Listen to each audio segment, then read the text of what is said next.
সরাসরি চলে যাবো সন্দীপ সরকার এই মুহূর্তে আমাদের সঙ্গে রয়েছে সাগর দত্ত মেডিকেল কলেজ থেকে। সন্দীপ, জুনিয়র ডাক্তাররা ফের স্পষ্ট জানিয়ে দিলেন যে সোমবার বিকেল 5টা থেকে তারা পূর্ণ কর্মবিরতিতে যেতে চলেছেন, কারণ তারা নিরাপত্তাহীনতায় ভুগছেন।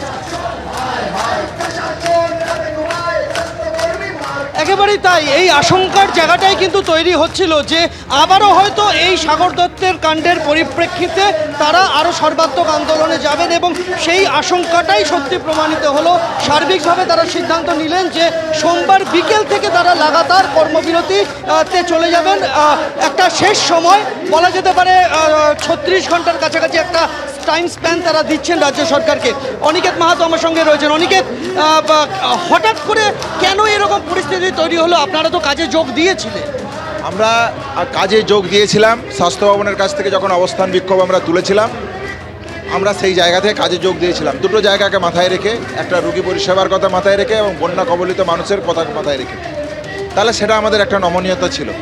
আজ সাগর দত্তের যে ঘটনা ঘটেছে সেই জায়গা থেকে যে জায়গাটা বলতে চাইছি আমরা বারবার, এবং একজন রোগীর যখন মৃত্যু হয় দুঃখ পায় দুজন, এক হচ্ছে তার পরিবার আর একজন চিকিৎসক। চিকিৎসকটা কনস্ট্যান্ট। কেন কনস্ট্যান্ট? যদি চিকিৎসা পরিষেবা আমাকে দিতে হয় তাহলে কিছু জিনিস একজন চিকিৎসকের কাছে অত্যন্ত প্রয়োজন। যে দাবিগুলোই আমরা চিফ সেক্রেটারির সাথে আলোচনায় এবং মাননীয় মুখ্যমন্ত্রীর সাথে আলোচনায় তুলে রেখেছিলাম। তাহলে সিকিউরিটির প্রশ্ন আমরা যেমন চেয়েছিলাম, আমরা ইনফ্রাস্ট্রাকচারের প্রশ্নও রেখেছিলাম। যে ঘটনা ঘটল সাগর দত্তের বুকে, যেখানে একটা অকালে প্রাণ চলে গেল, যে কেন সিসিইউ বেডের অপ্রতুলতা, পেশেন্ট ভর্তি হলো, চিকিৎসক চিকিৎসা শুরু করলো, কিন্তু যখন ক্রিটিক্যাল হচ্ছে তখন চিকিৎসকের কিছু জিনিস প্রয়োজন হয়, সেই জিনিস থাকলো না কেন?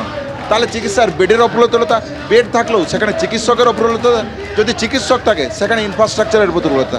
তাহলে এই সমস্ত জায়গাটাকে যদি অ্যাড্রেস করা না যায় তাহলে আমরা কখনোই নতুন স্বাস্থ্য ব্যবস্থা করতে পারবো না।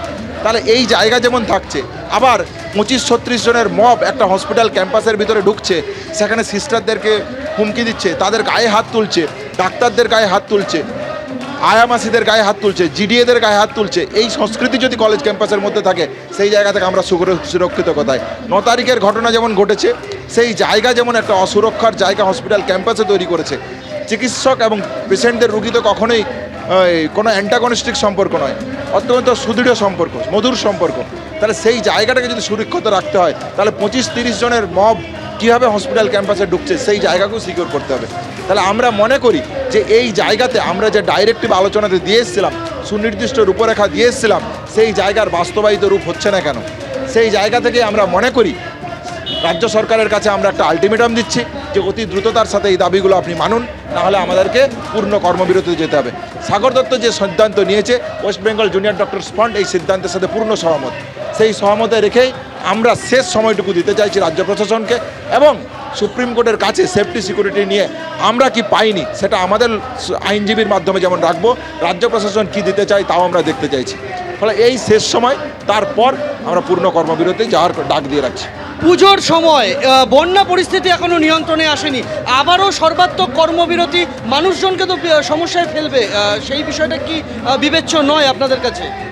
দেখুন, আমরা যখন শেষবার আমরা কিন্তু এই জায়গা থেকেও আংশিক কর্মবিরতিতে ফিরেছিলাম। আমরা বন্যা দুর্গত এলাকায় ছুটে গিয়েছিলাম অভয়া ক্লিনিক নিয়ে, ত্রাণ নিয়ে, এবং একটা জিনিস বারবার বলছি যে আমরা এই যে সবার কথা ভাবছি, এটাকে সরকার আমাদের দুর্বলতা বলে মনে করছে।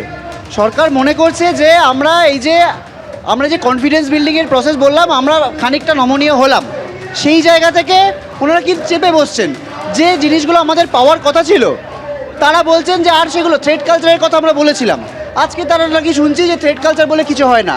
আজকে সাগর দত্তের মতো ঘটনা ঘটছে, যে প্রিন্সিপাল হেলথ সেক্রেটারি যার অপসারণের দাবি আমরা করেছিলাম, সে এসে বলে যাচ্ছে যে এখানকার প্রিন্সিপাল এবং এমএসবিবি তার নাকি দায়। একটা সুইপার, তাকে হচ্ছে সিভিক ভলেন্টিয়ার, তাদের হচ্ছে কমান্ডো লেখা জিনিস দিয়ে হচ্ছে। এগুলো কি ইয়ার কি হচ্ছে? আমরা কি এতদিন ধরে আন্দোলনগুলো করছি, এটা কি এই জন্য আর একটা অভয়া যেতে হয় সেই জন্য আমরা অপেক্ষা করছি? তো আমাদের যদি পূর্ণ কর্মবিরতিতে এই যে ফিরতে হবে, এর সম্পূর্ণ দায় কিন্তু সরকারের। আমরা কিন্তু এই মেলটাও পাঠিয়েছিলাম আলোচনার জন্য। আপনারা দেখিয়েছিলেন যে আপনারা মেল পাঠিয়েছিলাম আলোচনার জন্য। আলোচনা তো পেলামই না। কি পেলাম? আর একটা সাগর দত্ত। কি পেলাম? এই ঔদ্ধত্য। শাসক দলের বিধায়করা বলছেন যে আর একটা বহরমপুর গিয়ে নাকি তারা ভাঙচুর করে আসবেন। আরও একটা কথা মনে করিয়ে দেওয়া দরকার, একটা খুব অদ্ভুতভাবে বিভিন্ন খবর সংবাদ মাধ্যমে একটা জিনিস ঘুরছে যে ওই যে ঘর ভাঙা হয়েছিল, চেস্ট ডিপার্টমেন্টে ঘর ভাঙা হয়েছিল, তাতে কিছু জুনিয়র ডাক্তারের সই ছিল। এটা দিয়ে প্রমাণ করানোর চেষ্টা হচ্ছে যে জুনিয়র ডাক্তাররাও আসলে বিভিন্ন কাজে যুক্ত। আমরা তো প্রথম দিন থেকে বলছি যে তথ্য প্রমাণ লোপাটে যারা প্রত্যক্ষ পরোক্ষভাবে যুক্ত তাদেরকে সবাইকে তদন্তের আওতায় আনা হোক।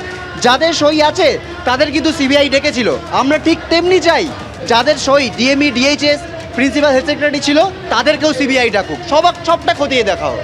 সুপ্রিম কোর্টে 30 তারিখে আপনারা কি সাগর দত্তের প্রসঙ্গটা তুলবেন আদালতের কাছে? অবশ্যই তোলা হবে এবং বারবার এটা বলে দিচ্ছি, আমরা যেটা বারবার বলছি যে এত মিটিং করে আলটিমেটলি আমরা কোন জায়গায় দাঁড়িয়ে আছি, এতগুলো আশ্বাস পেয়ে আমরা কি পেয়েছি জানেন? আমি একবারে বলে দিচ্ছি, ঘোড়ার ডিম, কিচ্ছু পাইনি।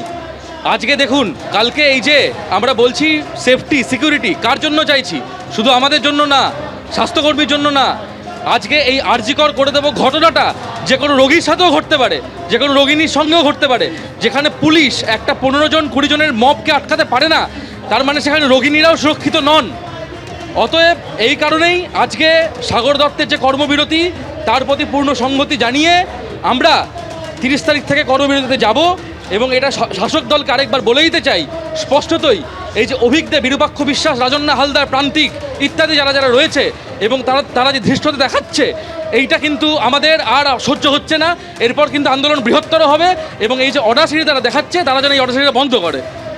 অর্থাৎ সার্বিকভাবে আন্দোলনের হুঁশিয়ারি এবং সেই আন্দোলন তারা 30 তারিখ তাদের হাইকোর্টে সুপ্রিম কোর্টে বিচার প্রক্রিয়া শেষ হওয়ার পর থেকে সর্বাত্মক কর্মবিরতি রাজ্যের সমস্ত সরকারি হাসপাতালে জুনিয়র ডাক্তাররা অর্থাৎ ইন্টার্ন, হাউস স্টাফ, পিজিটি তারা এই সর্বাত্মক কর্মবিরতিতে যাওয়ার হুঁশিয়ারি দিয়ে দিলেন আজকে তাদের এই প্যান জেনারেল বডি বৈঠকের পর থেকে।